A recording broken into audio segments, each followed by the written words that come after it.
Good Tuesday evening to everyone. How are you? It is good to see you, and it is good to be seen by you.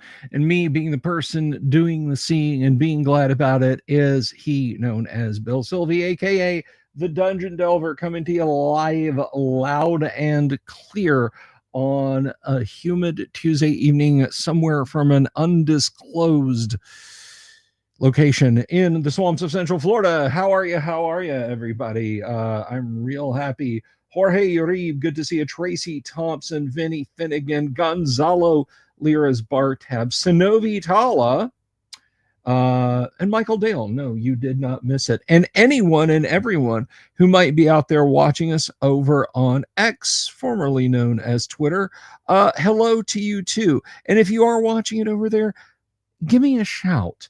Say hello. Let me know that the algorithm is not just messing with my head. Guys, let me ask you another favor. I'm so needy tonight. I am so needy. Do me a favor. If you haven't already, please click the subscribe button and click the bell icon for notifications. And the reason I ask you to do that is it really helps boost me and get the good word out there about tabletop RPG fun. So yeah, just do that thing, and everybody can join in, and you can just hang out and have a good time with us and get notified about when I do the live streams, about when I do newsy videos. Like there was something that just came out today that I think is kind of important, but we'll talk about that tomorrow, because we're going to stay focused, positive tonight. And see, it works. Right there is proof. Thomas Smith, he subscribed, and that's how he's notified. See, folks, see how easy that is? It's like having your own personal herald that just says, forsooth, the Dungeon Delver does produce yet another video, a live stream, my lord, or my lady. We don't discriminate. Indigo Crate, good to see you. But anyway, so yeah, that would be awesome. Other good things you can find out about when you hit the old subscribatron there is you can find out about when I'm going to be talking about the great underground online gaming convention, the guac, as we call it around these parts. And you know, you gotta have some chips with your guac, right? Well, here's the good news. The Great Underground Online Gaming Convention costs $0 to attend. It runs from the 21st to the 25th of May. You can come over, you can hit the Discord, you can sign up. We have a sign-up bot for the games and a sign-up bot to create your own game and play it on the guac. We have plenty of voice channels and a great community. So come on over and check that out. I'm going to talk tomorrow about the guac, about how you can join up, how you can sign up. And again, guys, the cost to you is nothing. We have got awesome panels this year. We have we've gotten door prizes donated. There'll be a drawing for some pre-painted minis. I'm really excited about it. And there's the author of the door prizes, Jack Neller. Thank you, Jack, for swinging by.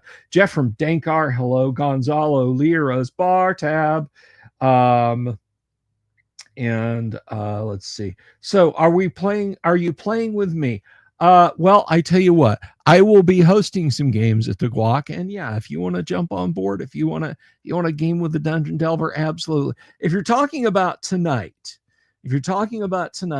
I got a stable or unstable, as the case may be. I'll let them judge independently.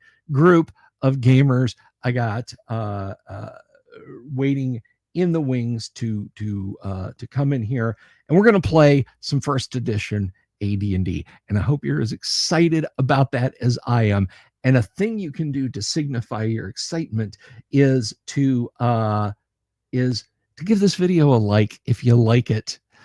Now, maybe you're watching this years from now. I've gotten messages from people who've gone back and seen the live streams that I did, like when we started this in 2021, I think, who are like, oh my gosh, how is this person going to get out of that situation?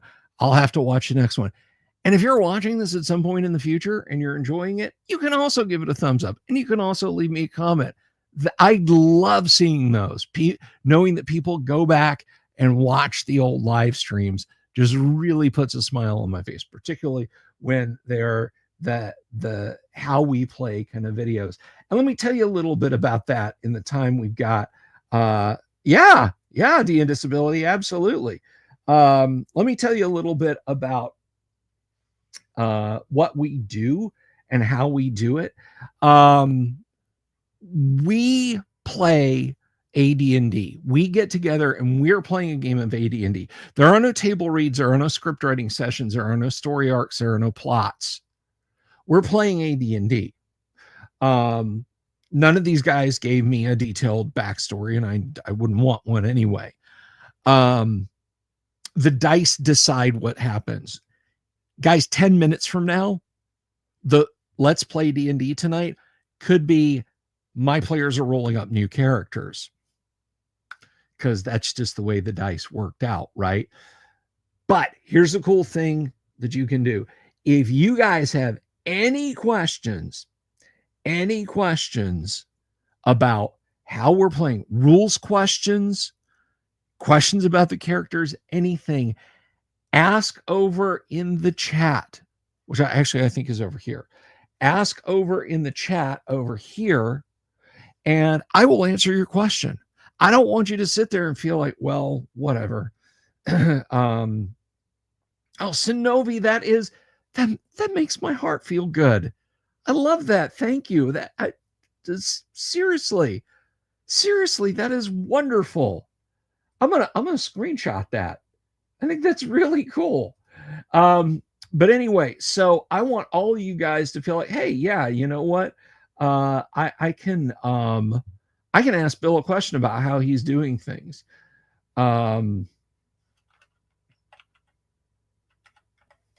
So you ask your questions.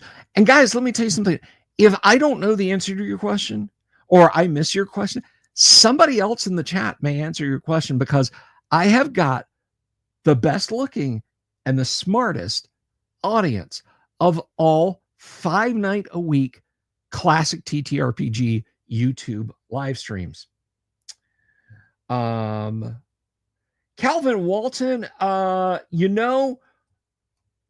that's an interesting question. Sometimes we do have some folks leave out from our tables, and that's what I'm talking about when I say questions.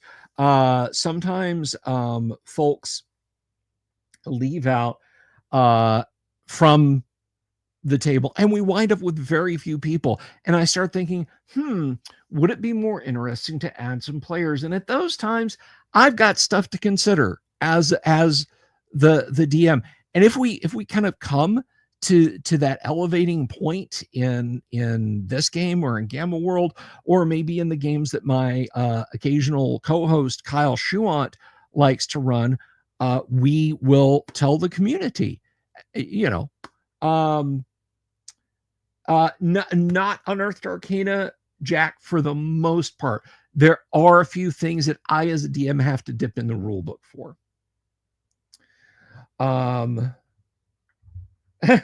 Chat B, the many voices of mad cleric. Well, our cleric is about as sane as he can be. So, but I have babbled on too long.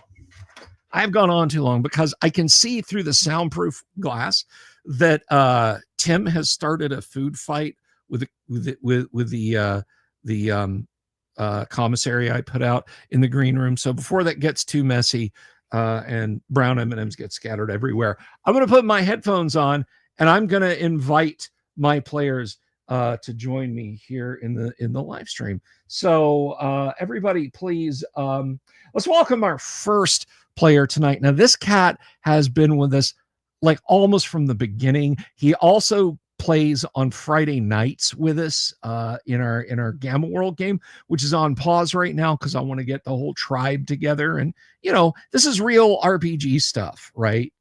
But anyway, you can catch him here on Tuesday nights, or you can catch him there on Friday nights. Everybody, please put your hands together for Kevin as Don Drexel, the party's resident magic user thief. Kevin, and I'm unmuted. Hello. No. You're muting on Friday. Yeah, no joke there. Exactly. So, anyway, next up, we have a guy who taught me that the cosmic background radiation is not the microwave that I heat up my edibles in. He's got a YouTube channel here himself where he talks about everything from novel writing to physics to occasionally TTRPG stuff. And I don't mind saying, yeah, some pretty handsome guests on from time to time. Everybody, please welcome Tim Imholt, who you can find at Timothy Imholt here on YouTube as Elminar, the party's magic user. Aye, and I can confirm we don't do table reads here because nobody knows how to read. Just so. I just go by the pretty pictures in the D&D books. I like the pretty pictures. All right. And moving on to the topic I'll take, also has a YouTube channel that is really awesome for 200, Alex. Everybody welcome this guy here. You can find him at D and Disability here on YouTube for TTRPG, historical stuff. This guy is as cool as a frozen banana. Everybody, please welcome Thane Kyle as Holder, the party cleric. Hey, Woos. I can't believe I've been stuck with you for 4 years now. It's really impressive. Remember, you're here forever. But how many characters is that? That's the important question. And last but absolutely not least, speaking of people who have a YouTube channel, we have joining us the guy with the most metal voice, no offense meant to my other players, of anybody who sits at these tables. He also games with us on Friday night in the Gamma World game, and you can find him here on YouTube at Doom Swords. And literally, we would go over like reasonable amounts of time to start playing tonight if I told you about all the cool stuff, which is why I'm going to have him as a show guest in the coming weeks. Everybody, please welcome Doomsword Deathmaster as Durek the Human Paladin. Yo, what's up? Thank you. You are quite welcome, my friend. You are quite welcome. Okay, so last week, the party had been investigating the catacombs, the donjons, if you will, beneath the dreaded Slaver's Stockade. You had, by force of arms, shoved your way into the tunnels and hallways beneath the Slaver's Stockade. And so you find yourselves now winding your way through those tunnels in forcing your way into a room. You did, in fact, encounter some kind of a spectral creature, which let us say that Durek exercised the better part of valor for just a few moments and had to dip away from that spectral creature. But having regained their composure, the party has found themselves deep in the dungeons. Right around a corner, Durek, you, under the effects of a fear-like magic, had charged around the corner straight into the slavering fangs of a wolf. Drawing your sword and displaying your puissant skill at arms, you struck the beast down to hear the clatter of footsteps of your comrades right behind you. Everyone else runs around. You see Durek holding his sword and shield, glaring intently. The sensation of fear and rage has seeped out of you. But most curiously, no dead wolf lay in front of you, just there. And I think we can get a little bit of camera action. Yes. So if you're a new watcher of the show, we've got... occasionally, we like to use a little bit of Dwarven Forge out here on the table, and so it is tonight. We have some of our dungeon set up, and the party has just rounded the corner here, and you are looking back to the east this way. Approximately here, if you can see the tip of the pointer, some of you, there is a wooden wall. and there is at a door in the midst of it, and halfway up the door there is a metal sculpture of a leering goblin's face. So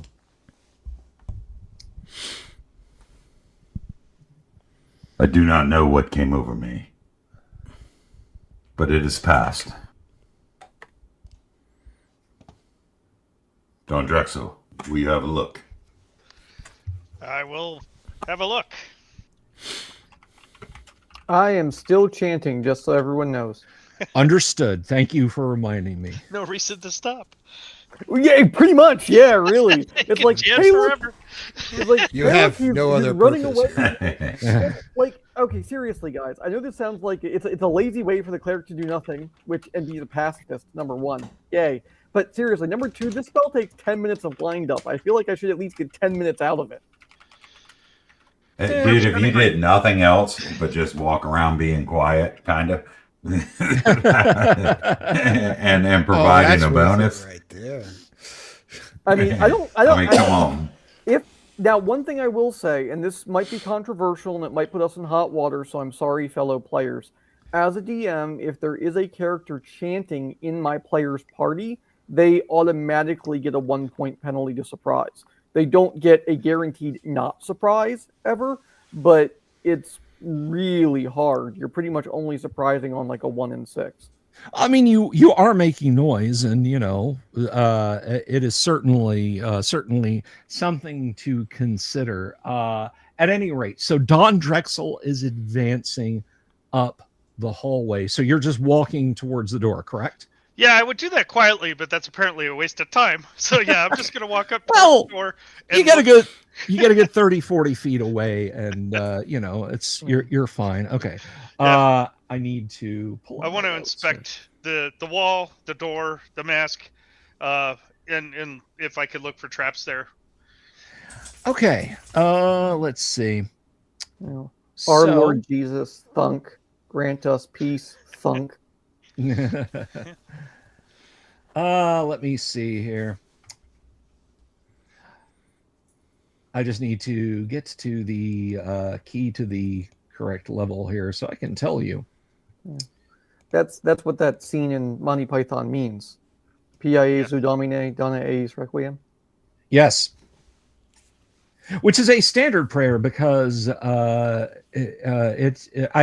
heard that in other litanies and tried to suppress my laughter when I hear it because that's all Yes, I think of. Will it make my parrot live longer? No, your parrot has passed on. Okay, so you notice, Kevin, as you are moving up, it is sloping up gently, but steeply enough that it is not something that you The hallway's sloping up? Yes, the hallway is sloping up. Okay. Is the materials changing? Or is it the same materials, it's just sloping up? Hang on a moment. I mean, I'm no dwarf, but I could probably tell if it's stone X versus stone Y, right? Well, I can drop a I can drop a brick on or a 6-ton brick on your character, and you'll be a dwarf then for a minute. Let me see. It is time. Is it that time again, Dr. Don Drexel? It absolutely is. All right. Did we actually get an on-screen roll? I've got too many windows. Yay! Yes, we did. You get to about this point, and your keen eyes can see very clearly that the floor from that point forward to a width of about a foot off of each side of the hallway, there is a cloth stretched across the floor that has been covered in brown paint and then rolled in sand and gravel to make it appear as though it is stone. Okay, Nice. I'll put up the fist to tell everybody to stop in my, well, if you guys know the Navy SEALs signals, I only know the Ranger signals. I'll point down and say, I think there may be a trap. You turn around to see us just standing still like 30 feet back anyway. So, I'm gonna Jump in and see. yeah. The leap of faith, right? Try to jump over it. I'm going to kneel and inspect the material, whatever it is, carpet, cloth, Okay. part of an ooze. Yeah. Just Turns your out life. it's just a mimic napping Of along course. the floor. No. A sticky situation I got myself into. Yeah. So it is stiff, like a almost like a stiff parchment, so that it doesn't slump downwards. But you can see that it's on the lip of something. So is it nailed or is it just? No, it is It's literally just placed. lying. It is Okay. literally placed in the middle of the hallway. All right, I'll suggest to my party to stand back into the side because I Not don't a know what's problem. going to happen. And if it's a trap, I'll try to disarm it. Otherwise, I'll try to look under it.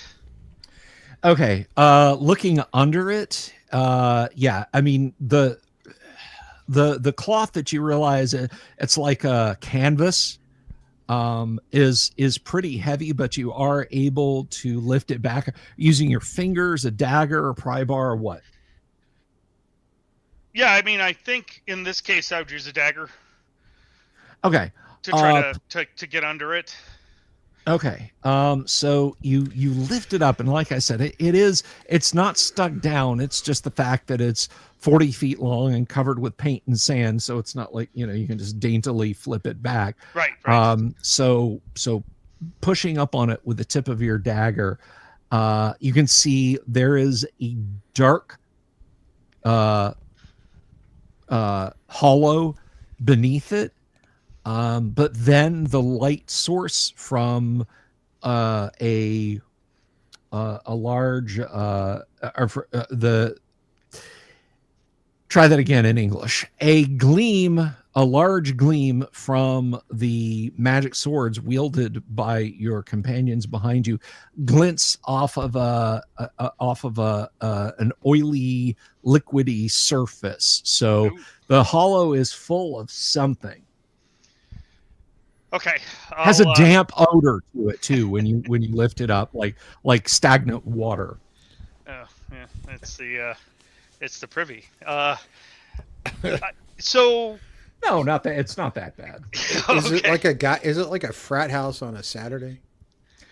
No, it's like an apartment laundromat on a Saturday. No. The frat house was so much nicer. So looking at it at the other end, the side by the wall where the door is, does it look like it's all one piece? I mean, obviously there's like stuff on it, so. Well, there's a door in the middle of the wooden wall. No. I mean this piece of cloth that goes. Oh, I'm 40 sorry. foot. I'm sorry. Is that I one piece? misunderstood. Yes, it is all just one, as far as you can tell, one huge piece of cloth. Okay. And it's the sides. You said it's a foot wide, so the sides are stone. So it's a on 5 foot on wide, either 5 foot yeah wide on hallway, right? no, it's a 10-foot wide hallway, so you've got a foot on either side. So this is about 8 or maybe 9 feet wide. The cloth, it's got to have enough of a lip to be laying on the edge of the pit. So, But there is stone on each side of it correct. I mean, that sticks out. It's not just a wall. Okay. Yeah, moving along it is going to mean pressing your back against the wall on either side, but you think you can do that? Unless I want to step on this thing, the answer to that is no. I didn't even need to have a second thought about that. Imagine how many tents we could make out of it. Well, they probably touched it with their skin, so it's going to leak anyway. I'm a TP. I'm a wigwam. I'm a TP. I'm a wigwam. I'm sorry, guys. I was a little tense there for a minute. Oh, no. Okay, so anyway, I'm gonna tell the party that, hey, this looks like it's trapped. It looks like it falls into some kind of liquid. It doesn't smell too off, but definitely would probably not be something we want to accidentally fall into. Unfortunately, it looks like the only path is on the sides to the walls, or find our own path. The other thing is there's probably a trap also at the top of this, near that goblin face. Maybe it pushes you back, right? I'm not sure, but I guess if you guys would like to assist, maybe tie a rope around me so I can go up there, and should I fall, have a means to get back up here. Kevin, I resent the implication that I would ever do something so underhanded and, more to the point, obvious. Yeah, well, you know, He doesn't want to give you the easy one. So we already had magnets, so this is going to be something else. Miracles, probably. And how did they work? I never figured that out. So I'm going to ask them to hold on to a rope, just in case something stupid happens. Likelihood probable. So, hold me up should I get moved into the pit. All right. Remember, one tug it's clear, two tug Right. is it's danger, one long tug where the rope kind of trembles and goes taut, then slack. You can probably just leave. Right. Does Paul choose to just bust out his rope? I think he has one. If Yeah, he Paul doesn't, I'll do has mine. 50. Paul has 50 feet of rope, and Right on. he motions you over and says, all right, Don Drexel, come over here. This will give you about 40 feet. Okay, well that's about. I will what back need. you up, Paul. I also have another rope, but I'll keep it on me just in case I need it. Ah, yes, the best place for a rope if someone falls in a pit, on them. Yes. But you do you. Yeah, well, we got this one that's tied on me. All right. So yeah, we'll. I'll ask them to approach to the edge, show them where the edge is in case they didn't see it, Okay. and try to slowly approach that wall, the wooden wall. Let's just say on the left side, right? Okay. So you skirt on the left. I will go ahead and move your mini for you real quick and place you near the door. Just a moment. The rope, I mean, like, you kind of feel it tug right when you get to a point where you can put your hands out and easily touch the door. You are literally at the limit of the rope where you are. So let me just move your mini real quick. Not even gonna zoom out so you guys will see my fat sausage fingers doing this.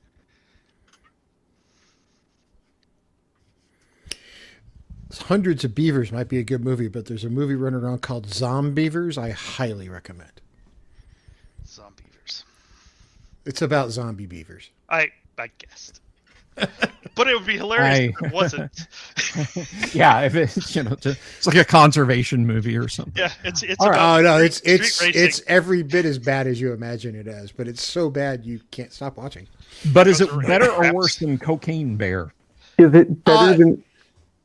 It's better than Cocaine Bear, but the quality of cinematography is about equal with Shopping Mall. Ah, okay. Wait a minute. So do we get Linnea Quigley in it, like we did in Shopping Mall? No, you don't. Then I'm not going to watch it. The movie I'm thinking of might get us demonetized. So.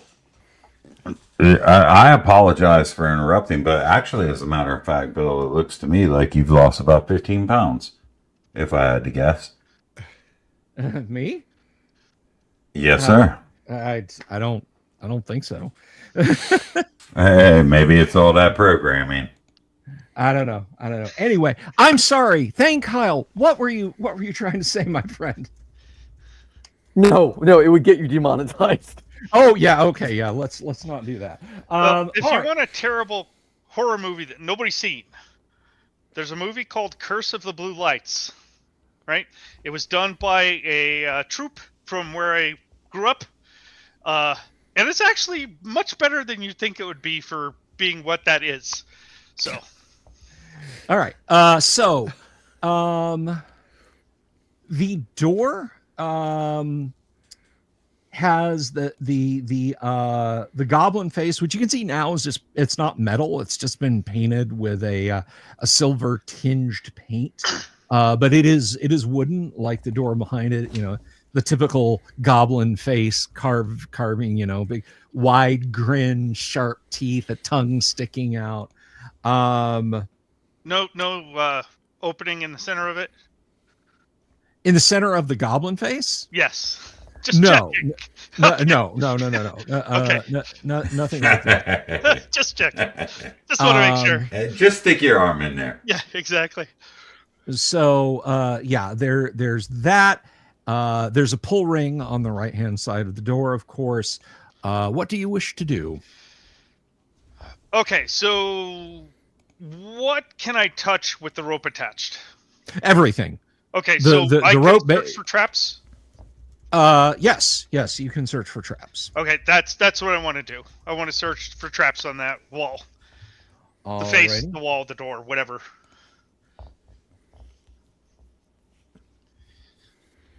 Here we go. My fart is 50. Okay. You don't find any traps, but you do notice that the wooden goblin relief carving rotates. It can be rotated. Huh. But it can be rotated, but it also has a pull ring. There is a pull ring on the door, and this thing can also be rotated. Okay, so the pull ring isn't on the goblin face; it's on the door. Correct. Okay. The pull ring is just down to the right. Okay, I was thinking labyrinth, right, with the face having the. Okay. Right. All right. Yeah, no traps. I'm confident. How does so? Do you have to put your hand on it and twist, or how it looks like you take it. You grab the goblin by its rather prodigious nose, and turn it. Okay. God, this is stupid. I'm going to try to turn it. All right, it slides up out of the way, and there is an iron keyworks right behind it. Little traditional, circle with a long narrow triangle underneath it. Oh, so it's kind of like an old Mustang's gas tank. Okay. Yes.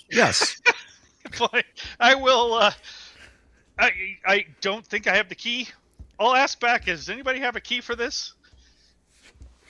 Somebody go back to town and get a crap load of dimes. No, I do not. Do any of you have a key? Well, no, but I could cast lightning bolt. And Yeah. that might not help, but You may need to soon, but save it for soon. when all you have is lightning bolt, everything looks like a conductive substance. Yeah, it's a lightning rod. That's what it is. it might hurt a little bit. So Okay, yeah, so we should all go across and try to help him open that door. It's a ledge, though, It's a right? ledge. The Yeah, Bill I is, mean- based on what you told me, these stone ledges are like 6 inches wide. 6 or 8 inches. Yeah. I mean, Okay. basically you're putting your back to either wall on the left or right and doing the side step to not step on the cloth and fall into whatever the liquid is. Right. So yeah, I wait until I get it open because I don't know Okay. what's going to happen when this opens. All right. Open. Yeah. All right. So how are you are you going to try and open the lock, I guess is what I meant. I am going to, I'm going to search for traps again, as dumb as that is, but All right.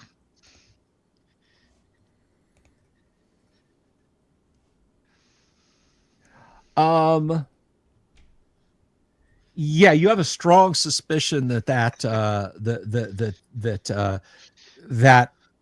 lock might be trapped. okay. I'm going to try the remove part of fart. All right. And that is 52, you said? It's 50. 50. 50 even. Yeah. Put myself in Fultus's hands. Okay. This is the lock-picking adventurer, and today we have a standard goblin face lock. I'm going to use a pick that my buddy Bosnian Hobbit made for me. Anyway, so yeah, you fix your picks in there and so on, and you hear kind of a clattering sort of shank from behind the door. Do I feel like I've successfully opened or removed the trap, or am I not sure? You are confident that you have done so. Okay, but is it still locked? Yes, it is still locked. Open locks is a different matter altogether. Okay, I will try to open the lock. All right, and what is your offensive line score there? Your OL? It's 52. All right. Well, we will roll that out in the open because you will absolutely know. 50. Yes, you've already got your picks in there, so it's just a nothing on 1, little something on 2, nothing on 3, little something on 4, back to 2. So yeah, click, click. You hear a loud metallic click. All right, so I'm on the left side of the door. Where's the ring? It's on the right as you look at it. Of course it is. Is there a ledge in front of the door? Oh, absolutely. You have plenty of room on this side to maneuver. All right, so I'm going to go to the other side of the door. All right. And I'm going to, since this has probably been 60 minutes of us jacking with this thing, I'm going to, hand signal, count to 5, and then I'm going to pull the ring towards me. All right, give me an open doors roll, please. And then, obviously I'm going to lay back against the wall so the door doesn't knock me into the soup. All right. Okay, let's see. 1d6. Yes. It's 4. The answer is no. Yeah, the dampness down here has got this door, even though, the wall itself is wooden. Well, I mean, probably because the wall and the door are wooden. It's swollen shut. So. All right, I'll try again. Brilliant strategy, however. There we go. All right. You pull the door open. And let me just adjust throw this it wide if I can, right? Okay. Let me adjust this real quick. Hang on. Remember that lightning bolt you're talking about, Tim? They have one too. Well, at least we're a distance back, and now you've opened up the passageway so the wizard has a straight shot, right? We are. He might get in a little bit of the way, but I'm not too. Yeah, but if I catch on fire, I could jump into the soup, right?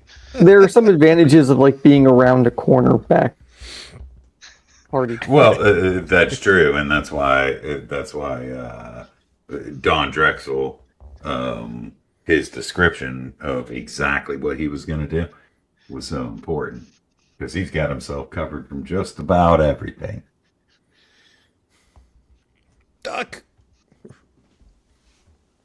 Yeah, well, maybe take his head off. I don't know. It's a very nice crispy duck. Little do you know, that trap was a ruse, and it's a trapper above. Or a lurker above. Sorry. Well, yeah. Then you're screwed. They almost killed my entire party in Expedition to the Barrier Peaks. Lurker above did. Yep. Expedition to Barrier Peak can take out a party in 20 different ways in some cases. So. Oh yeah. And you don't even know how you died. What was that? Let's see. That is actually a really good view there. So, yes, you have opened the door, and you can see that the hallway goes about 20 feet. Now, curiously, you see the distance that it leads now that you pulled the door open. There is a length of chain that runs all the way up to the wall at the corner here. And there is at the wall which is also wooden. The length of chain is attached to a staple fixed in the wood. So not the door I just opened, but another wall to the left of me. No, it is directly ahead of you. Oh. Yeah, basically, the chain was attached, you think, by a hook that you knocked away when you were disarming. Okay. And that chain would have run all the way to the wooden wall at the corner. Okay. And it is fixed to that wooden wall by a staple. Okay. So there's a hook that's kind of hanging at the moment, right? Yes. Okay. Do I see does the floor look like stone? Yes, from here the floor looks like stone, and it continues to rise up to the corner until it levels off in the last 10 feet. Okay, so I'm gonna take a look, and try to make sure that that's stone in there before I motion the other guys to meander up here. Yes, it does all appear to be stone. Okay, so I'll step into the room without pulling the hook. I'll make sure I point out the hook to the party. That's probably not something you want to pull on. Okay. Well, I mean, the hook itself is not really an issue. The chain is now off of it. The hook is just protruding from the back of the goblin door. Okay, I removed the chain from the hook. Okay, I thought the hook was on the chain. Okay, I'll point the chain out then. Yeah, hey, by the way, don't pull on that. Yeah. And not unless we decide that's a good idea. So as you guys are walking through, you hear Paul mutter, "I shouldn't, but when am I going to be here again?" Hey, well, Paul, you risk eternal damnation if you pull that chain. I wouldn't dream of it, my friend. I spoke only in jest. As did I. All right. So let's see. You all move up to the corner. I'm guessing you all move up to the corner. That was more of a question than a command. I still want to be ahead. Go ahead. Right? Because there's still a trap here. It's just maybe disarmed. Right? The trap was on the door. Yeah. The trap was the chain. Right, but it's attached to another wall. Right? So that wall either yes, the wall at the end of the corridor where the chain is attached to a staple, that's still there. So it's Okay. Yeah. I just want to and from the party's perspective, just to clarify, we, unless anybody disagrees, we never approach closer than maybe 30 feet to Don Drexel, right? So, I think right? Standard operation is we maintain 30 feet, or we can maintain more if you guys have an alternate opinion. No, the only point of maintaining 60-foot pace is so that he can maintain moving silently, but that's about it. Okay. Well, and it also gives an opportunity for not to be hurt by a trap that's set off, right? Yeah, we wanted to hurt. Yeah, I think we're most concerned about keeping you infra visual, right? While keeping us visual more than whether or not because we'll charge straight in if we'd like to be able to reach you if something negative happens. Yep, I could be like Angel in the X-Men comics. You could just always save me, and I just don't do anything useful. I miss some X-Men and X Factor. My daughter and I joke about the X-Men comics because the Marvel universe is replete with characters that have died, been revived, come back as cyborgs, been alternate universed back into existence. Dozens of them. Death means nothing in the Marvel Comics universe, except for the X-Men Thunderbird, who died in, was it X-Men Annual 3 or something like that? I remember that. Thunderbird is dead and is never coming back. I can't believe no writer has ever broached that. I wonder if that's like something that Stan Lee had, like Right. you'll be fired from Marvel Comics on my order if you bring back Thunderbird. And the thing about it was, he wasn't a bad character. He was just kind of like Angel. He was just there. Well, It's in the charter, imagine, right? imagine like Sonny Landham from fucking Predator, or sorry, playing him. Yeah, you know, that would be radical. And then there's Deadpool, who you just can't kill. Exactly. There's the exact opposite, you know, Deadpool. But Doctor Strange is, I still think, like, out of all the superheroes, he's probably still my favorite. Strange is pretty all right. He used to be cool. Well, yeah. All right. So I mean, cartoon Strange, not like live action Strange.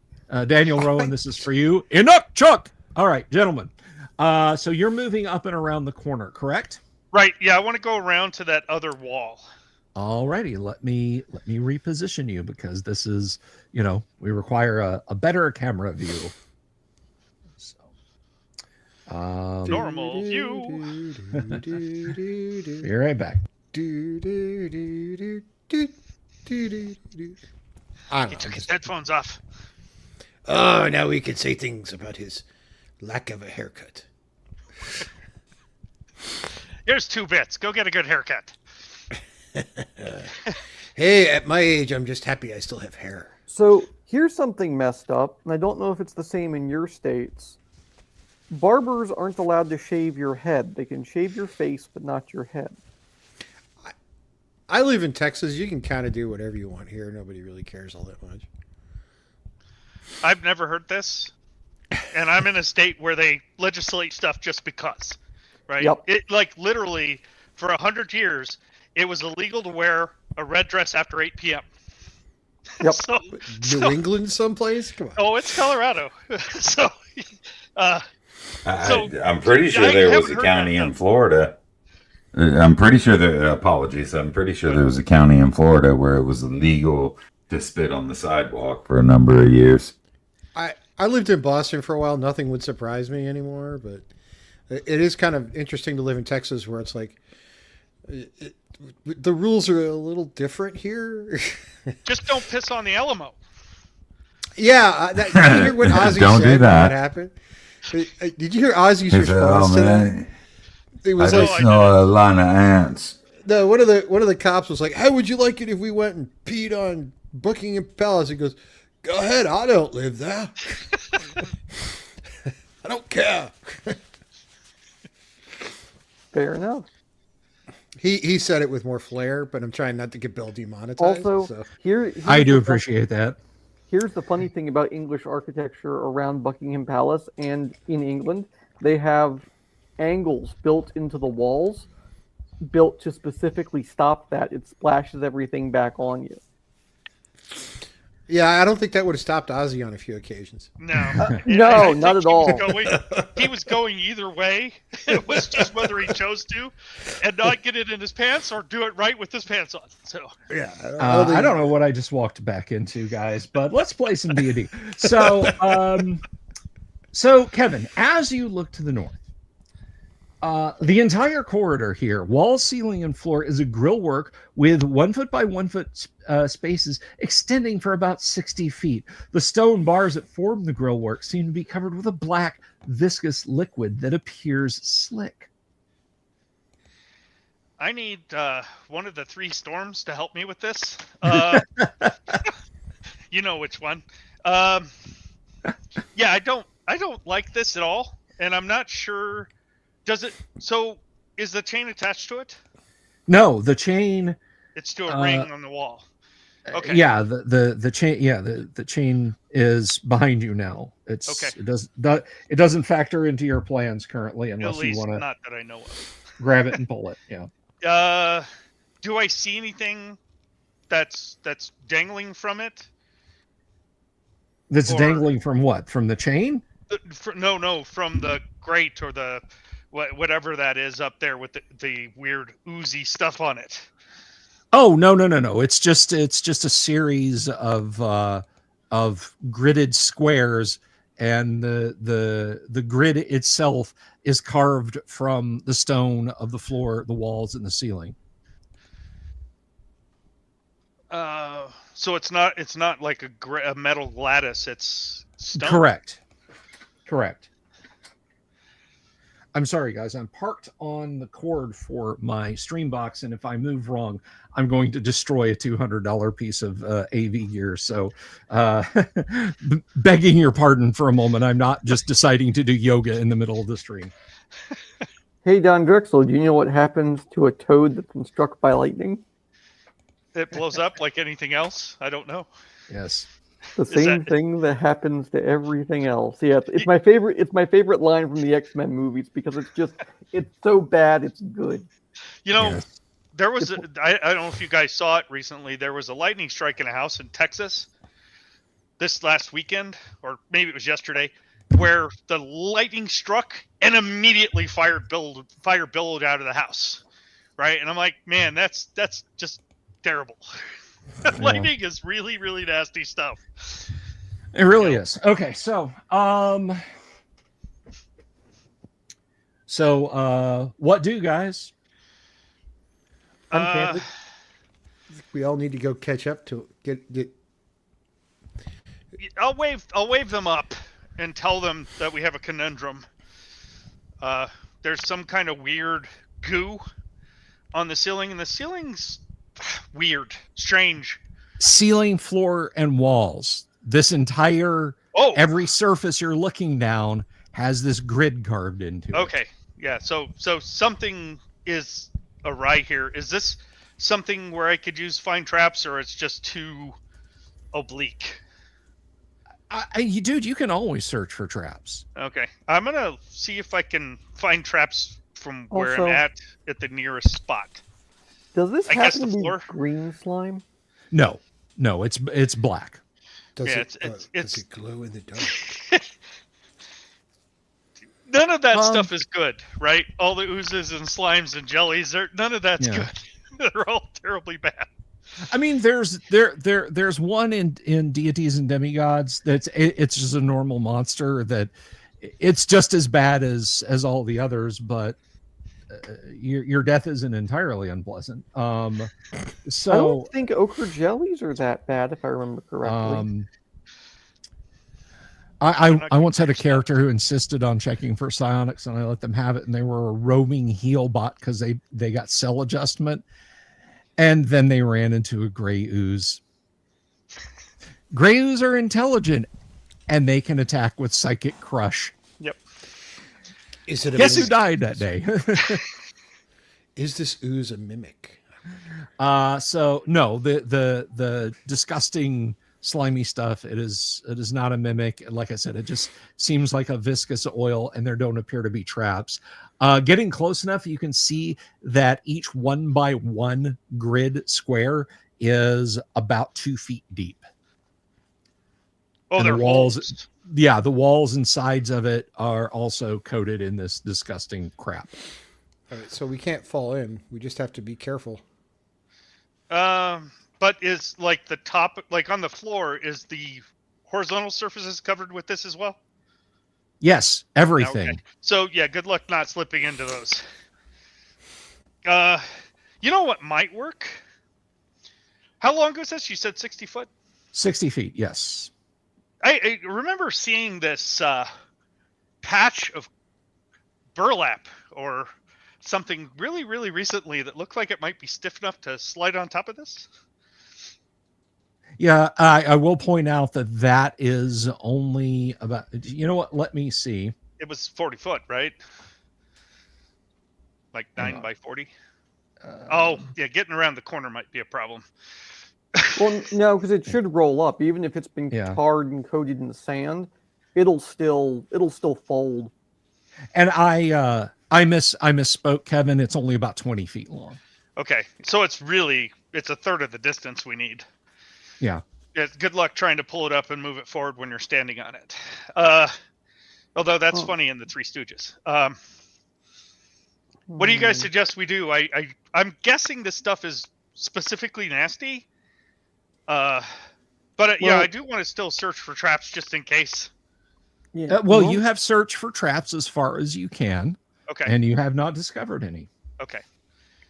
Normally, I would try something like create water here, but because I still prepared detect magic because I forgot I didn't prepare anything else useful.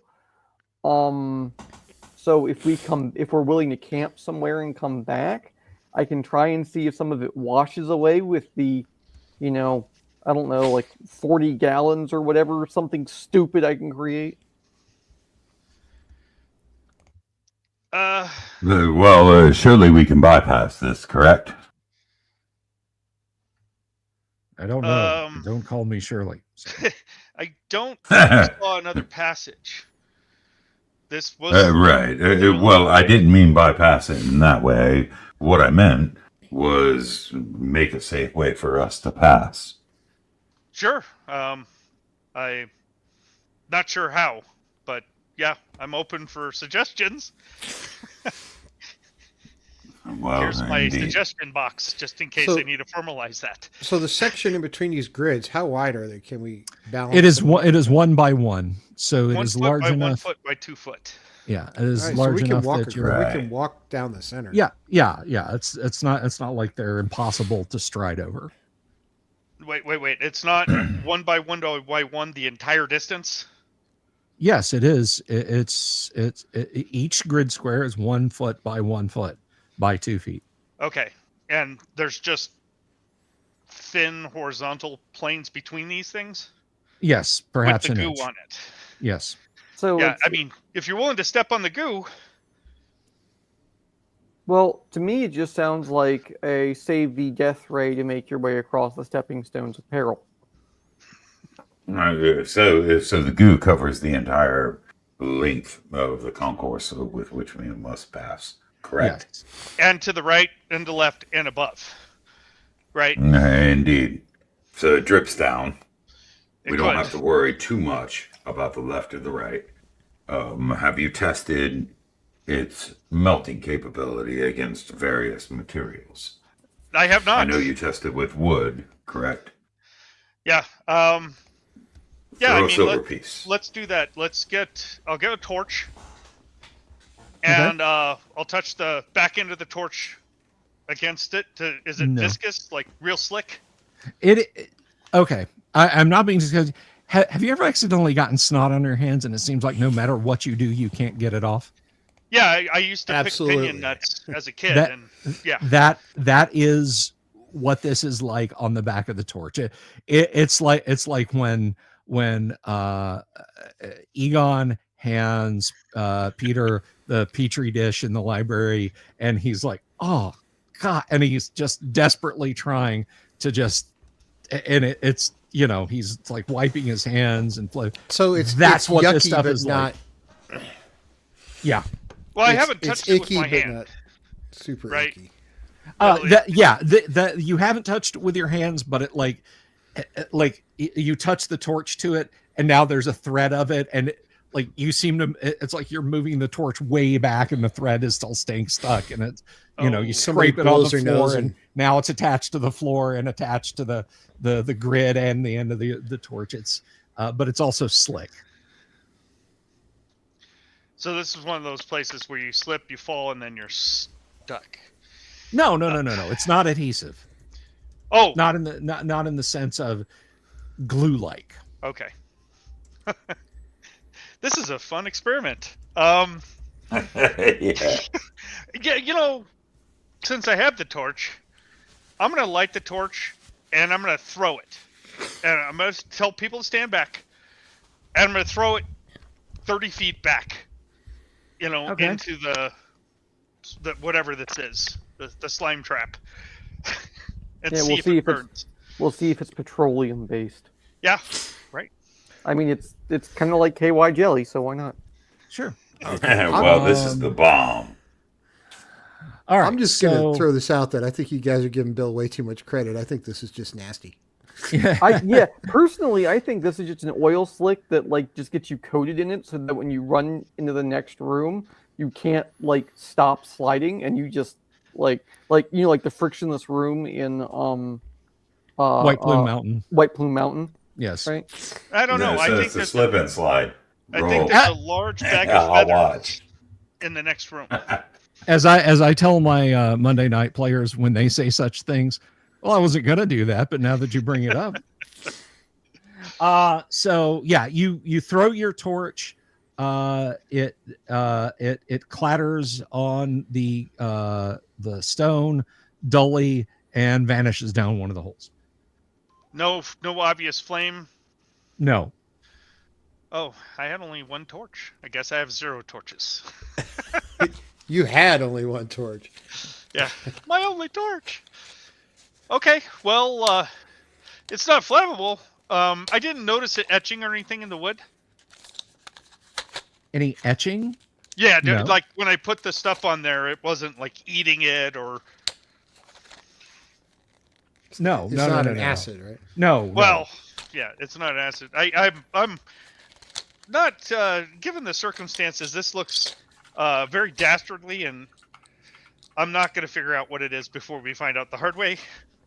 Trying to Well, help. it's not Very well. flammable. So it is slippery at worst. Yes. Congratulations, you found a hallway full of animal birthing agent. I'm walking down the hallway. Don Drexel, I think you go first. I think you take a rope along with you. Paul tethers it at this end, and we cross, holding on to the rope as necessary. I ready will for follow this. up after Paul. Be ready for the saving throw. Okay. Great. Yeah, I saw this in Time Bandits. Somebody sneezes and you want to walk on it. All right. I love Time Bandits. That was a great movie. It's a fantastic. It's a Terry Gilliam film, of course. It's good. Literally fantastic. Yeah. All right. So, give me a D20 roll. You walk 10 feet. Give me a D20 roll. No, geez. Here we go. Everybody's going to get pulled down with me. And this going is down just a you, right? You're taking the rope along with you, right? That was the idea. Is that we'd stand here and you'd come along. That way, it's much lighter that way and much less problematic. And a 7. And a 7. Footing is uncertain, but yeah, you're able to you're able to make it there. Go ahead, and that's 10 feet. Give me another. Are you going to keep moving forward? Yeah, I'm definitely not stopping and staying here. So yes. Give me another D20 roll. All right. Yeah. 19. That's probably bad. Nice. You slip and fall. I knew it. It was a dex check. Sons of bitches. You land on the floor with your armor clattering a little bit, not too terribly much. You were wearing Curboli, I believe. Leather. It's just leather. Yeah. Yeah. Let's see. He's got that rope, though, right? Yes. Yes. Right on. Okay. A rubbery, thin gray arm darts out of one of the holes in the wall and gropes at you. Let me see. Gross. Without consent? It's Without a gray consent. ooze. I disbelieve. Just because I usually do that. in Emerald. You better as hell disbelieve that. Reality is that which does not go away when you stop believing in it. So, Come on. It's Solomon Grundy. Damn it. Solomon Grundy, what pants too? I don't think enough people remember Solomon Grundy. He was awesome, though. Yes. Was born on a Monday. Yeah. All right. Named on a Tuesday, died on a Wednesday. So, yeah, this arm bolts out and grabs your scimitar and jerks it away. I can't treat it with the knife action. It fits in so it fits through the little cubby. Yeah, it pulls it straight into the cubby. Okay, now you've made me angry. Somewhere within this grid, the whole way down, you're not sure where it is. You hear woo-hoo-hoo, woo-hoo-hoo. Who's laughing now? Wait, it's you. Yeah. Son of a.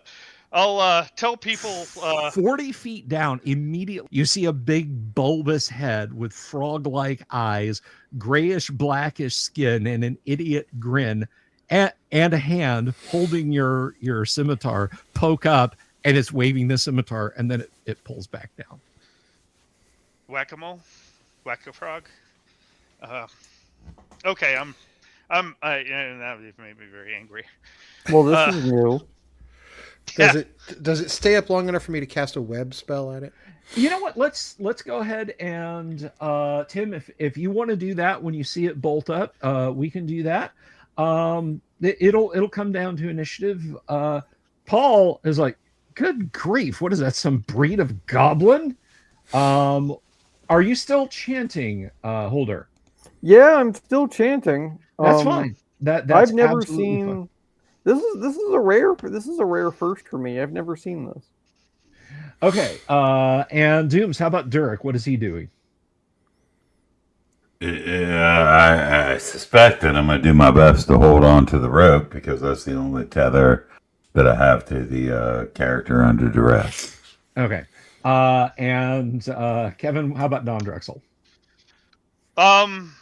Yeah, I'm magic missiling stuff if I can. All right, so laying flat, you're going to try a magic missile. Yeah, no doubt, right? Why not? Okay, Just need my hands to move, right? Exactly. Kevin, roll initiative, please. All right. Roll it good. I need to have a cross on the 1 for this die. I got a 5. Huh. Same thing. Okay, it is initiative tied. Kevin, another hand. This one is broad like a catcher's mitt almost. It's not the thin little rail thin arm thing, but it comes up and it's like yanking on equipment on your belt, trying to get stuff. I'm in an MTV video. Tim, the figure darts back down into the hole after doing that. So biscuit. Yeah.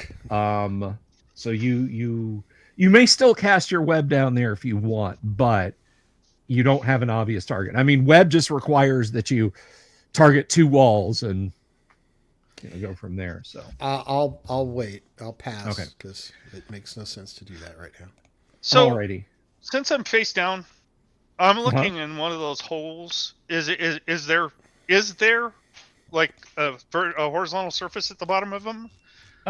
You mean a bottom? Yeah, it's 2 feet deep and it looks like stone covered with the same gooey, viscous mess. Okay, so there's some of these that have holes apparently or something. Okay. Maybe. Yeah. Okay. Kevin, what are you doing? And then you were going to try and magic missile that hand, weren't you? That's right. Yes. All right, go ahead and roll your missiles. Is it that magic missile time again, Mr. Kevin? -1. There you go. It is 13. All right. Roll. Let's see. All right. Yeah, so you blast this just like at point blank range, danger close. Blap. And the arm retreats back. All right. New round. Kevin, what is Don Drexel doing? I'm going to attempt to crawl. So is there an end now that I'm further down? Is there an end to this on the other side of the hallway? It's about 50 feet up. Okay. I'm going to try to crawl to get to the other end. Okay. Hey, Don Drexel, quick question before you go even further away. This might sound really stupid, but I have that potion of diminution. Yeah, but then they'll grab me and carry me off. Yeah, you talking about this right now? I'm thinking about it. Oh, well, we're already in the jump. Yeah. Yeah, have him drink it and just stab it repeatedly down from between 2 of the tiles. Well, you can throw it across there to him. He can grab it with one hand, unstopper it with the other hand that's not holding the rope. That assumes he has 3 hands. And then drink it and let it take instantaneous effect. I don't like that much. I'm afraid I'm going to be kidnapped. Especially since I have no idea where these hands are coming from and how they're doing it. Guys, they grabbed me. Help. What's a Sadie Hawkins dance? That was a wallflower back then.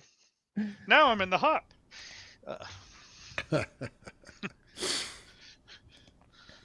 Damn. Yeah, I'm gonna try to crawl. I'm gonna try to crawl forward.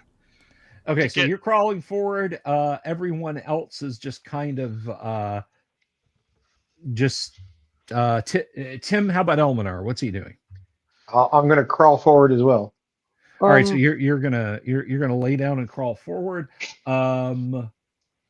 Question, Secure Bill. your items. Yes. If I cast Aerial Servant from that scroll, do I have the standard casting time for it, or do I cast it faster? Casting from a scroll generally is at the spell casting time, unless otherwise specified. But you know what? We can take a gander at that to see if that is. Let's see. Because worst comes to worst, guys, I could get your sword back. Like, if we can't kill this, Aerial Servant, while a non-combatant, could get it back. So, don't entirely despair. I'd rather not waste it here, though. I agree. But I mean, to get that like +3 sword back, it's absolutely worth it. Yeah. Yeah, it's +2, right? +2, but it has detect. But it has other shit. Yeah, detect good and evil on it. So, yeah.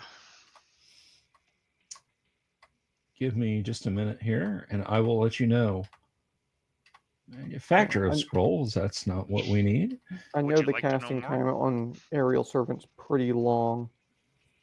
It's 800 times faster and more accurate, and there's no throwing, so it automatically works. I mean, kind of the way it's written. First. Let's see.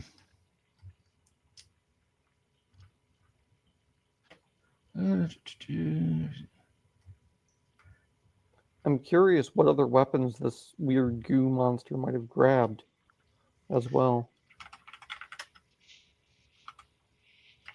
Can we make friends with it? Probably Temporarily, not. yes. They're not going to stay friends for long. I can tell you that. Do we have Charm Monster? No. That's a. All right, so let's see. All right, you scroll spells. Yeah, we're basically going to be treating that as just the casting time. Yeah.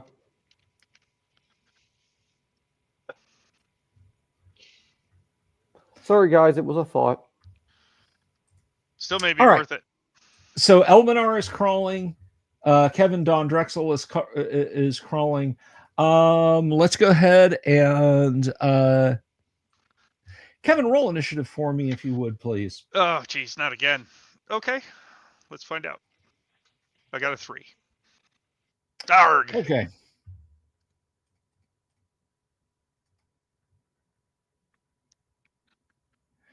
All right. So you see just like pops into existence a thin arm jabs you in the eyes with forked fingers, like up out of one of the holes. Just I didn't sujitsu that. Do I have a sujitsu response time? Yeah. Or you put your hand up between your nose ridge, right, to prevent some. Well, you managed to not get bitten or hit with the other one, but Okay. that yeah. So you're basically and he gets you. So let's see. Well, that's a cloaker. That's not okay. And I mean, he's not playing. He's not playing around. He is like those little clawed fingers. They do an actual point of damage, like jab you in the eyes. Tim, Let's see. Don't hurt me. I'm not going to hurt you. However, something gooses you. You get about 10 feet out there behind Don Drexel, and something is groping you as you're going along, like it's trying to remove equipment from your belt. Okay, I was going to say, do it again, but let's. Yeah, no. Don Drexel is a black belt in Stujitsu. Yes, I saw that. Okay, so yeah, you've taken a point of damage. Paul just shakes his head and looks at you, Dirk, and says, "Should we go out there and do something about this?" Not. Absolutely not. We will stand here and we will maintain position until this is sorted. Okay. I have a solution. Okay. So Kevin, you move another 10 feet. So you're, let's see, you made it 10 feet, then you're, and you just went 10 feet. So yeah, you got 40 more feet to go. Tim, you have moved 10 feet, so you got 50 more feet to go. So new round. What is Holder doing? Thing. I'm going to. It takes 9 segments. I'm going to cast Aerial Servant. Okay, so you give up chanting and you proceed to cast Aerial Servant. Still scooting forward, Kevin? Yes, I'm getting out of this if I can. Tim, still scooting forward? I'm still scooting and booting. All right, let's roll initiative. And hey, thank Kyle. How about giving us that initiative roll? Kidoki. No. I got a 3. Party got a 3. All right, so Groups go first. Let's see. So Kevin, yeah, you are smacked across the face for 3 points of damage. This little thing has claws. I'm now just under half hit points. It misses with that one. Okay. And it tries to bite you, but misses with that. Tim. Yeah, you scoot forward 10 and something is still trying to pull equipment off it. You hear this little frustrated as you scoot forward trying to you kind of pull away. End of round. Go away, you ghastly thing. There's this great rush of fresh air. You all feel the presence that is you standing back there. This high piping voice speaks unseen. What is your bidding? There is a small, slimy creature hidden amongst those stones.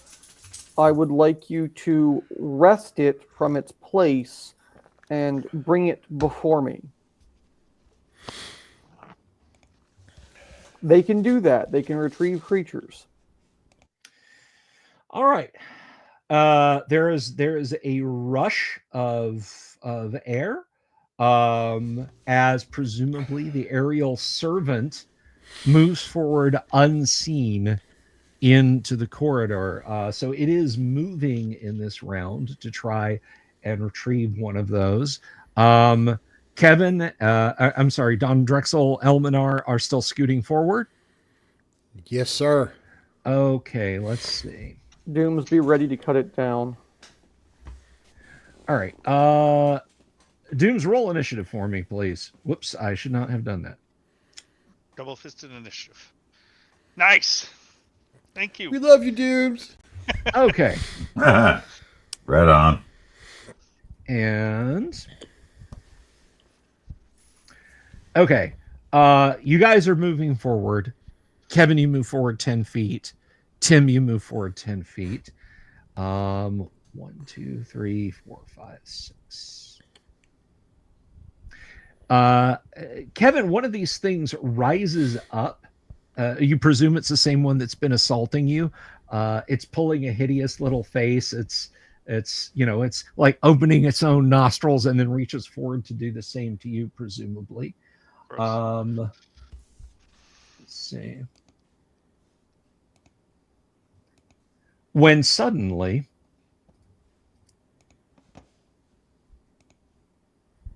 yeah, it just kind of goes, "Eh!" And it is thrashing around in midair. You are getting splattered with this black goo that is oozing out of every pore, but this thing is violently thrashing, and it is now moving backwards, like over your head, over your back. Tim. Yeah, it's still goosing you, but it hasn't grabbed any of your equipment yet. Those of you back at the far end of the hall, yeah, you see this creature, and I will let's see, I will show you what it looks like, except it's not going to be smiling.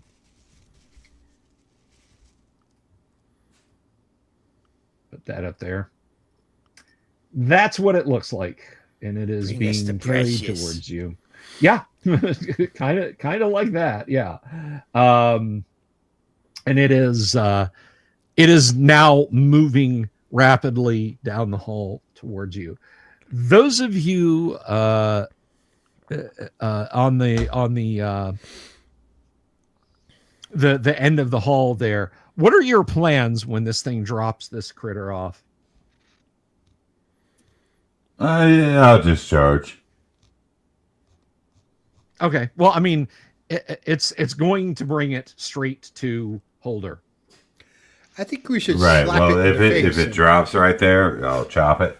You know, if there's no other way to attack, I charge Okay. with the It's, capital C. all right. It is going to be right at your feet, so no need to charge. Paul Very well. is laughing darkly as it's being brought to you. All right. So, Don Drexel, you and Elminar are continuing to scoot up the hallway. You're no longer under threat, but let's go ahead and roll initiative. And I've just gone so out of order. We'll just start back with you, Kevin. So roll initiative for the party.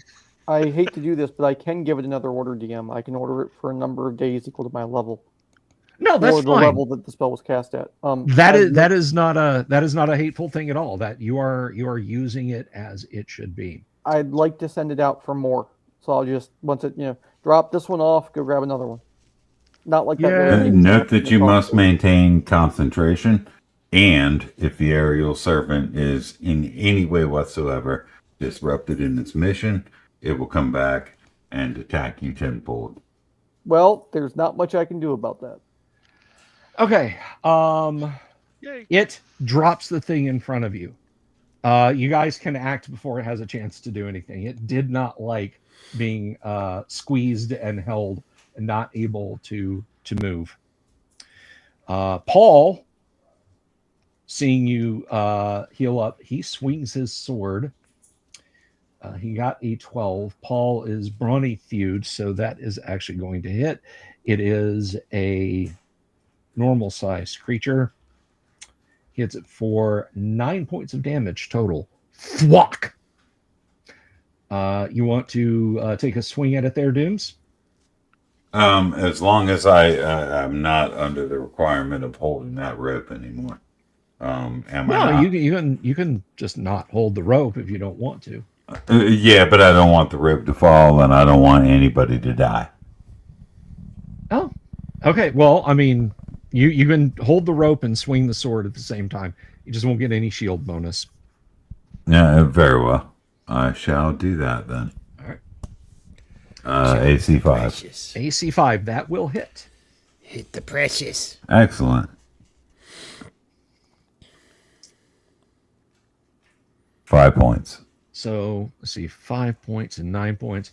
Yeah, it absolutely doesn't it doesn't like that.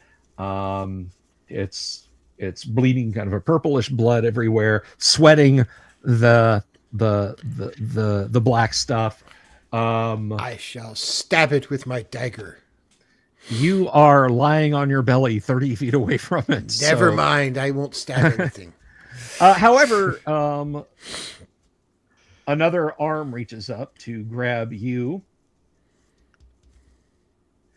What dagger? Oh, son of a... Yoink! Like, you're holding up your dagger, and yeah, this thing like bites your wrist, and your dagger clatters into its paws, and then disappears down the hole, and you don't see it again. Except you see it like 40 feet down the hall, hanging from the ceiling, blowing raspberries at you. And now it's coming out of the wall over here, waving its ass at the party, and then disappearing back into a hole. I'm pretty sure this is an episode of Scooby-Doo. Just, I'm pretty sure. Scooby don't. Okay. So the aerial servant moves back down the hall, and it would have narrowed eyes and be looking back and forth if you guys could see it, but you can't. As long as I have my holy symbol produced, which I do to cast spells, it cannot do anything to harm mediums. Okay. It cannot turn on me. Okay. So it's the new round. This thing is in front of you. It's looking around, and it is looking like it is going to try and just leap out from between you guys back into the grid. The grid, a digital frontier. And then one day I got in. All right, gentlemen. So what are your intentions? Paul is going to smite the thing. Dooms, is Durek going to attack? The same. Yes, Holder, you're sending the aerial servant out to grab another one. Search and retrieve. Yeah, it's a catch and release mission where they catch them and release them towards us. Call it bowling for imps. All right. Okay, Kevin, what about Don Drexel? So, am I out of the grid area? No, you have 20 more feet to go. Okay, well then that's where I'm going. I'm Tim, you've got 30 more feet to go. So let's roll initiative, and it is now your turn, Tim, for initiative. This is not going to go well. I rolled a 2. You guys could roll, A 4. There you go. Party goes first. Elminar, you scoot forward, and Kevin, like you're like a man crawling through a strong undertow surf, trying to get to solid ground off this grid.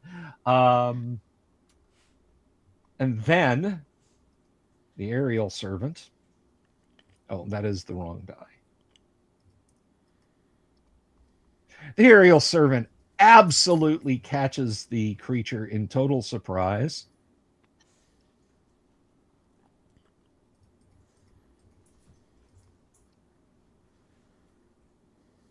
And squeezes it. It screeches. You can see, like, it's being lifted up by the same invisible force, and yeah, its little eyes bug out of its head, like you see a kid pick up a hamster and hold him too hard. Same thing, eyes. And it's bringing it back towards you guys. Meanwhile, let's see a melee attack on the one that is on that end of the platform, please. That will hit.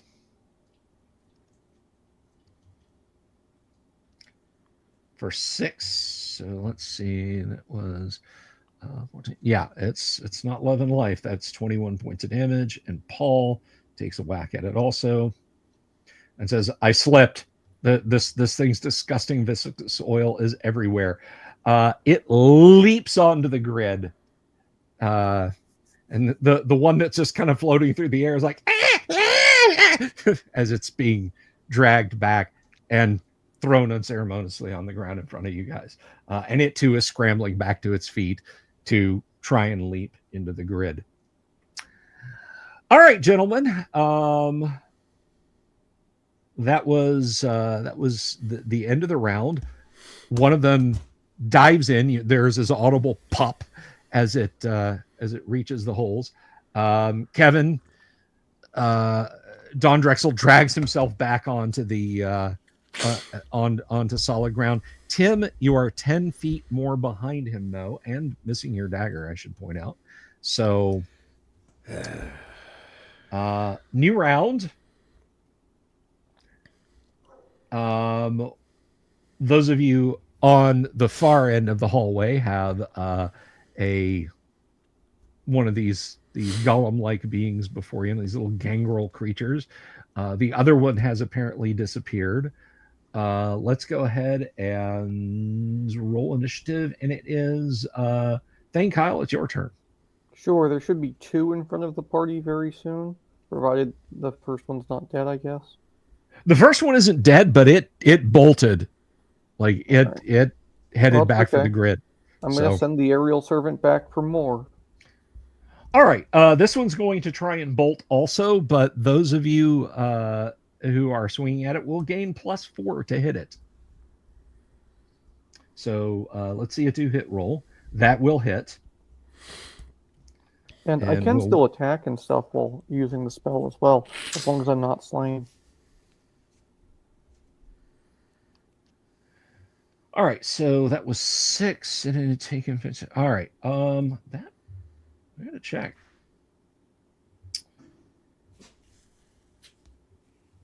Give me just a moment, guys.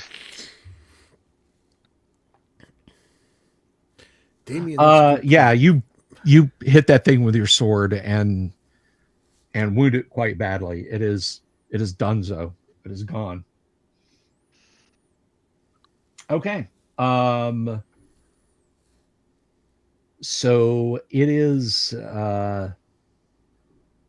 now by itself, the one remaining. Not for long. Tim does not grab a personal belonging.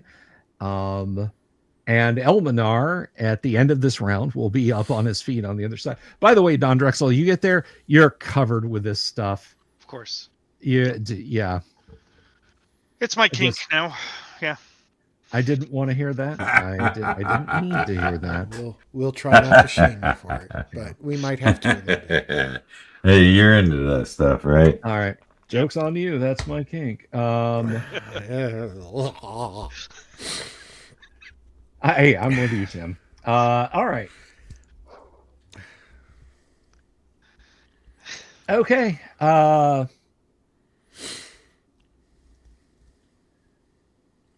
Let's see. Okay. Matthew, you can comment on what anybody has done. Nobody is going to stop you. Are you allowed to comment on an action that the DM did? Yeah, Matthew, state a comment, say anything, my friend, within the bounds of good taste. All right. So good this taste thing is in general a good taste for us. Because... well, this thing is somewhere out there in this stonework grid. Elminar, you're on the other side. Don Drexel, you are on the other side. Does prestidigitation exist in first edition? No, not as UA. such. No, It's in UA. It Yeah. is in Unearthed Arcana, but not in core AD&D. No. so therefore no. All right. Although AD&D does mention Verdulian to the prestidigitator. Yes. All right. So yes, but no. All right. So you guys are over on the far side. One of these things still exists. This one is dead. What do you guys do? Get it. Elminar, you and Don Drexel are now on your feet on the far side. Don Drexel, you're missing your scimitar. Elminar, you're missing your dagger. Holder, you still have command of the aerial servant. Durek, you're spoiling for a fight, so... I'm going to put a bullet in my sling, and if I see something pop up, it's getting a bullet. Bam. Oh, not like that. Sorry. You've had it sling, click, blap. You feeling lucky, punk? Yeah, exactly. Matthew says, I was thinking that when the creature attacked Elminar, he was able to disarm him with a successful attack. So AD&D tends to be where there aren't written rules, just kind of what did the module author think would work in that situation. And as the Slaver series was from was a tournament module series originally, these were things that Tom Moldvay, Alan Hammock, Dave Cook, and the rest of the crew came up with for the tournament modules. If I were to invoke an AD&D rule to supplant this, I might say a saving throw. I might say, we'll do a grapple check for AD&D, which would take a while, but Please don't. But Besides, those are I'm a absolutely magic user. My main Yeah. strength does not come from my dagger. So maybe an opposed Ben Bar's lift gates or something, Matthew. But all perfectly valid points. And if you were running AD&D, you might do it that way, and that is a-okay. Okay, so no, don't apologize. Don't. I encourage people out there in the audience to ask questions about this. So The only thing I was going to question was why I didn't have to roll to use a scroll that was of 6th level of casting, and I can't cast 6th level spells. Now the chances of failure would have been very small, but that was it. who's to say you didn't roll? Yeah, that's Well, fair. you didn't roll, but who's to say the dice weren't? Well, I was about to say I didn't roll. Right. Okay, so party is divided over the grid. There's still one of these things out there. Your aerial servant is all invisible and just kind of stirring up eddies and currents of air. Gentlemen, what are your intentions? What are you doing? How's Cam 3 looking these days? Not great. It's not facing anything. I think we need to go get that other one and split its head open. So, just a question, DM question. Yes. We have not seen the scimitar again. No, you have not. Okay, so I can and go it's not retrieve on it. these creatures' persons. No. It's been deposited somewhere. Yeah. Okay. I can send the aerial servant after it. Okay. Yeah. It's I'm bulleting. I'm Yeah. bulleting the next thing that comes up that isn't our party. All right. Let's go ahead and roll initiative then, and we will see what happens. And I think we are to you, Doom Sword. All righty. I got a 3. Party 6. got a 6. Okay.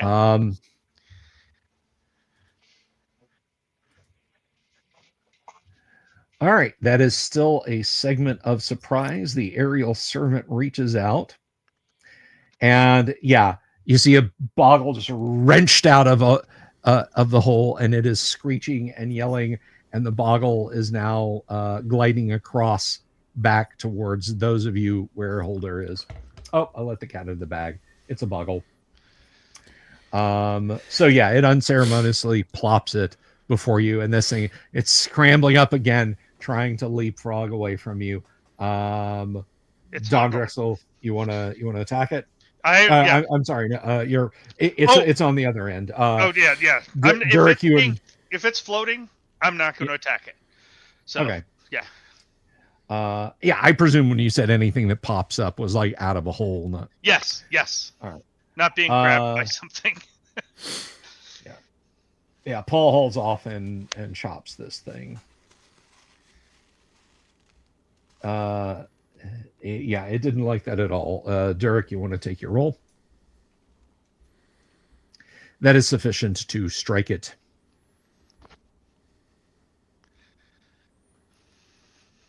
And with the damage you've done before and what the aerial servant just did, well, you know what? Hey, I could get all ones. Not that many.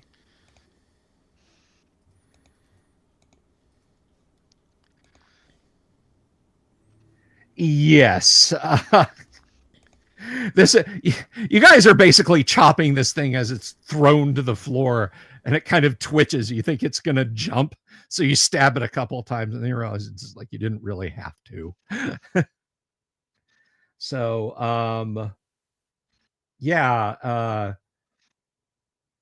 a quote unquote benign being that is capable of just stealing from the party and causing all kinds of havoc with your precious belongings. That's, man, I can't imagine having to go through a D&D game with this more than the one rare time, right?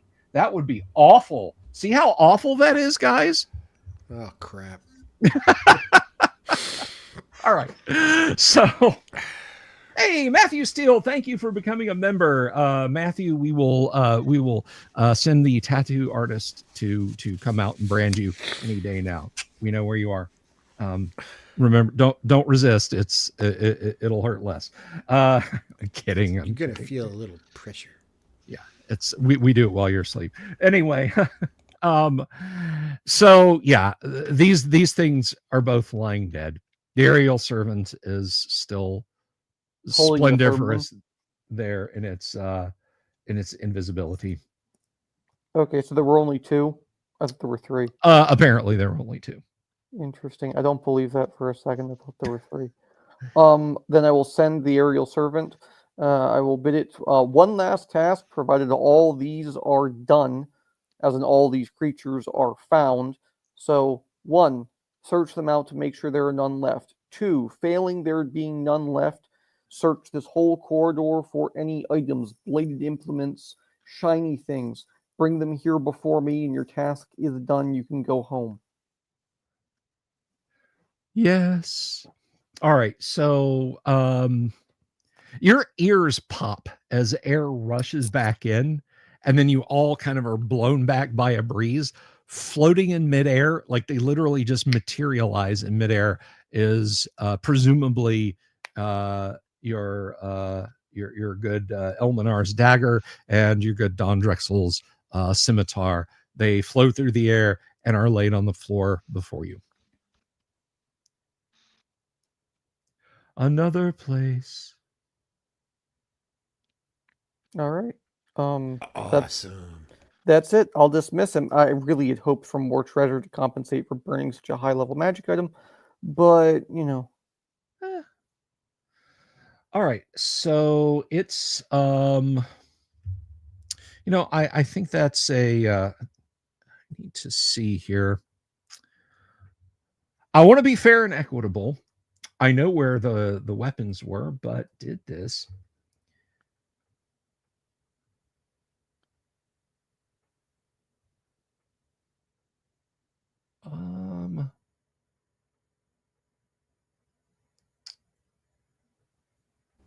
Gonzalo, thank you on Bill's behalf.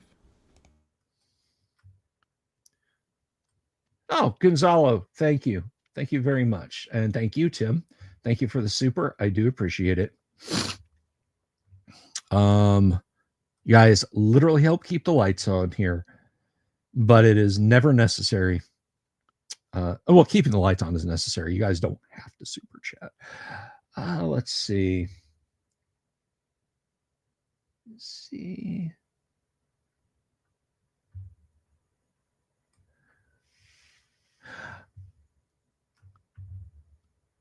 All right. Well, I will get back to you on that. It responds, "We'll search," and I will come back to you on what else it brings back, because you only told it the swords. Well, I said anything shiny was anything. Was okay, you did say word. You did say anything shiny. I need to check that out myself. That is a, so we'll say that this is a treasure that it exists in a quantum state. It may or it may not be. I will have to let you know what it is. Okay, good. Because I didn't want to have to burn. I really didn't want to have to burn that aerial servant yet. But no, I absolutely understand. Hey, when I get my Dungeon Master's helper software written, this will be a snap, and I won't have to put people off. So, all right. And so, you guys have dealt with them. Elminar, you and Don Drexel are forehead to the tips of your toes. This stuff, it's staying viscous. It's staying slick. It's like you try and, it's like getting marinara on a white shirt. I'll just carefully, and you just kind of gush it in there deeper. It's not going anywhere. It just isn't. Oh, I'm gonna Vankman the stuff and just try to spread it around as a friendly member of the Goo Club. You're just like flipping your fingers over and over again, trying to get that stuff. You look like Agent K after he's been eaten. Yeah. There you go. Alrighty then, gents. So Now you guys presuming know that John Drexel is a sharper magician, right? I Literally? used to buy boutique electronics at Sharper Magician back in the 80s and 90s. A kiosk in the mall, very high tech chrome, black plastic. Really started to look kind of cheesy by the early 2000s, but you know. Just to be clear, DM, since I'm not concentrating anymore, I'm That's going to go fine. take that 20-foot length of canvas. I'm going to Oh. lay it down on the stones that are all slick and slimy, and I'm Okay. just going to basically just like scrunch walk it, just drag my feet and just Okay. shuffle my rowing- way he's- along the corridor. He's rowing it to the other end. Pretty much, yeah. That's fine. You do stumble a couple of times, but you eventually make it to the end of the corridor. What is everyone else doing? Stop, drop, and roll. I don't know. Is there less of this goo on the other side of the hallway? There is no more goo once you get across the grid. Okay, so yeah, I'm gonna work like a transfer stamp and try to get as much up as I can. Rolling.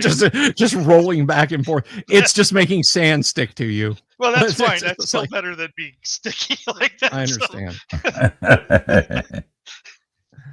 And being that Paul and I were the anchor, my initial intent was to allow Paul to go across before I did.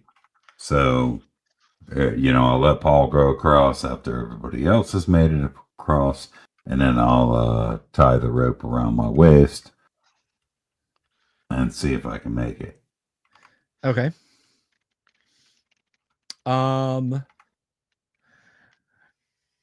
Given that both of the boggles are dead, I'm going to say that getting across is simply a matter of time rather than, let's make a die roll. Of course, you're going to stumble and fall a couple of times, but by and large, you manage to eventually make it over there. Paul does too. You both bash your shins a couple of times, stepping into the holes, and then your foot slips off the front, or you bark an ankle as it goes on the back, but no permanent injuries or anything like that. So, but eventually, yes, you do make it across. Right on. Okay.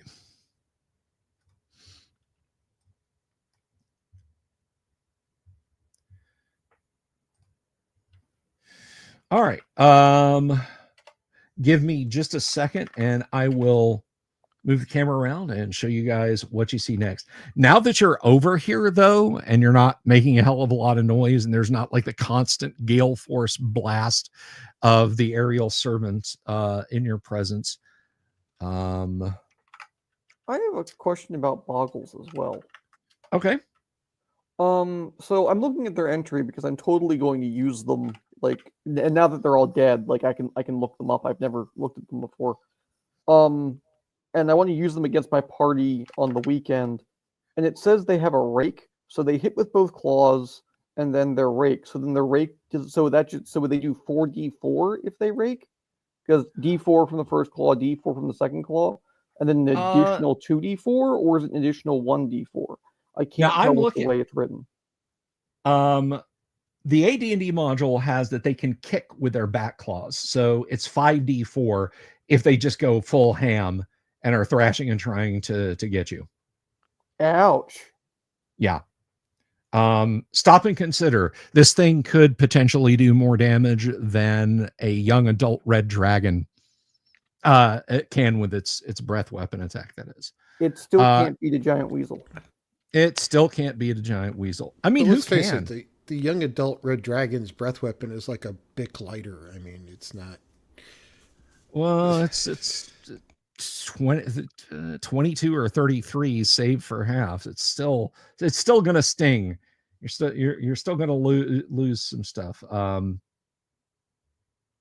Hey, thank you very much.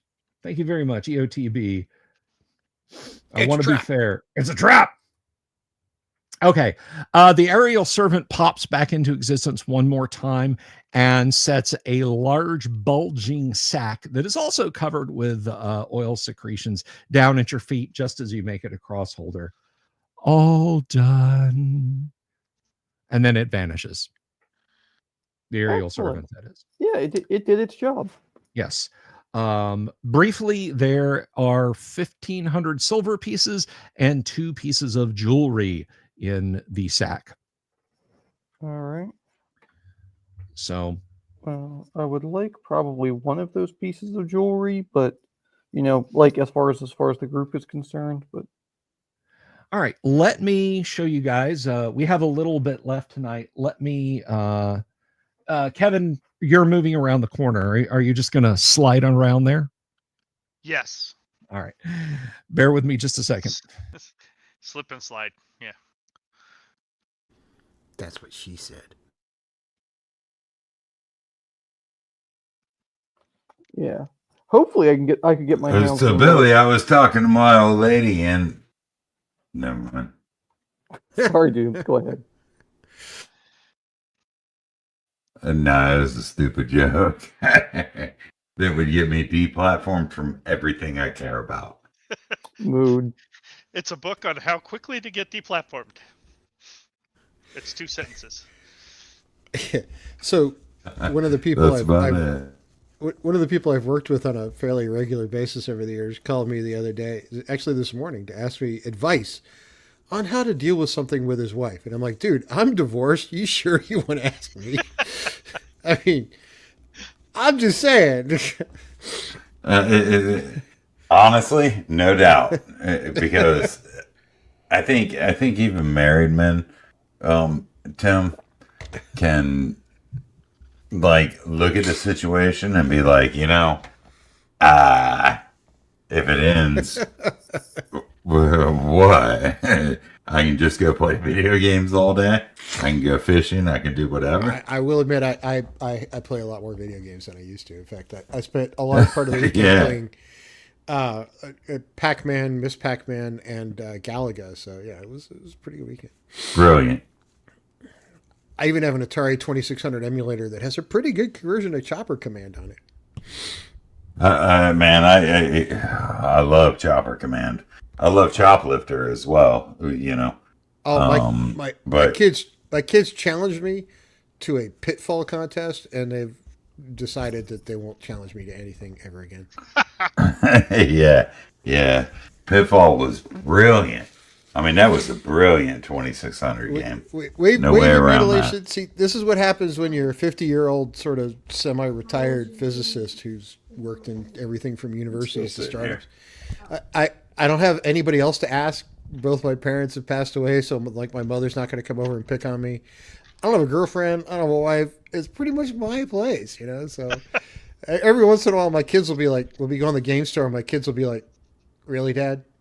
Do we have to go to the game store?" I'm like, "Yes, we have to go to the game store." My game store's not Steam. Yeah. Yeah, so they, yeah. And then every once in a while, they'll have friends over, and all the friends are like, "Your dad is so cool." And then they're like, "No, he's not. He's really, really not." Well, it just enjoy like being a turbo nerd and like it being okay now. And I've never been so happy that it's okay to be a turbo nerd now. I've been a nerd since the 80s, man. It's not new. It's just kind of sort of acceptable now. No, in a way, you get beat up a few times and you learn how to fight for yourself, and you're a nerd that can defend itself. That's I have, Absolutely. that's what I did. I have a That's lot what more I did. square footage to put nerdy toys in now, so. I would also ask, though, were you nerd enough to be nerd plus Megadeth versus Metallica? I was, dude. I was nerd enough. I played Dungeons and Dragons. I went to Metallica concerts in the 80s, and I was in ROTC. How nerdy is that? It's very nerdy, but you have to be exceptionally nerdy and totally willing to get your ass beat to be Megadeth plus Oh yeah, AD&D. that's true. Megadeth and Metallica at the same time would get you in trouble. But I don't know. I think there's a line in the sand where it's like, okay, heavy metal, but Dungeons and Dragons. But man, if you're in a prog rock and Dungeons and Dragons, you might as well just beat yourself up before you leave for school every day. Yeah, that's really true until about I like Yes, 1990. Rush and Pink Floyd. I'm gonna slam my face against the wall, so hopefully the bullets Yeah, will just and take then a hand Pink- on me. You forgot. And then they Pink did- Floyd kids, I grew up around them, and they were always the teenagers, and they'd do really messed up stuff, you know. I was one of them, but that's all I'm going to say. Okay, so Kevin, you're looking down the hall, which there are two views here. We have the kind of the long view with a nice tripod cam there, and the almost but not quite third-person video game view there. Doorways, 3 on your right, that is the north side, and 2 on your left, the south side. And there are screams echoing up and down this hallway. They're faint, but they've gotten louder as you have rounded the corner. They sound like human screams. Yes. Okay. Are the doors? And this is just a visual. Are the doors ajar like that? Or are they closed? No, that is 20 years of wear and tear on my important forge pieces. I'm good. I just want to make sure that wasn't intentional before I. No, that's fine. That's Okay. fine. So, but the screams sound like they're down the hallway. They're not. They're echoing up the hallway. Yes. Okay. All right. I would say listening at the door, but it's probably not possible, is it? Well, I mean, with people screaming. yeah. Oh, the table cam decided to come to life. I can get you guys a better tactical view at the appropriate time.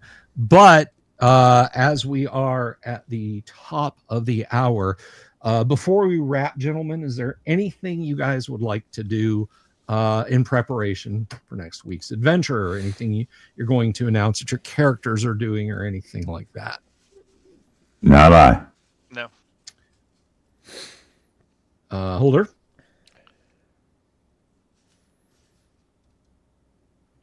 Dane Kyle? You're muted, buddy, if you're talking. Well, I'll Sorry take that as a about no. that. Oh, that's okay. My Windows did that. My Windows did the thing where it like zooms out and I get all 27 windows at once.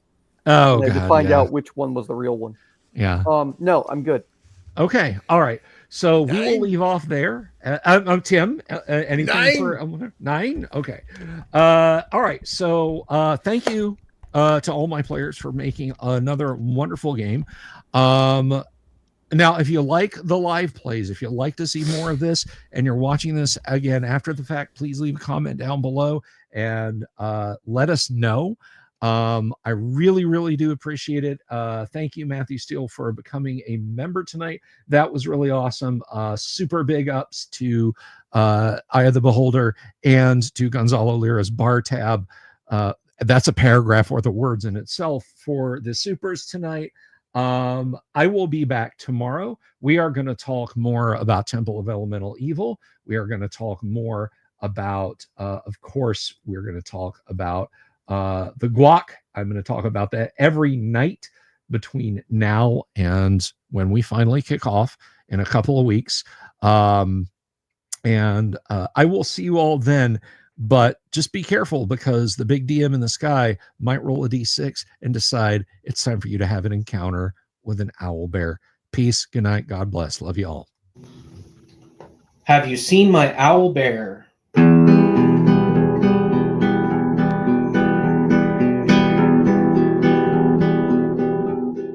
Here's to all the weirdos everywhere, in the woods and in the air. Have you seen my owl bear? Should I shave off all my hair? Bobs are all around. Some live in tunnels underground. Some are fat, some are rich, some are sleeping in a ditch.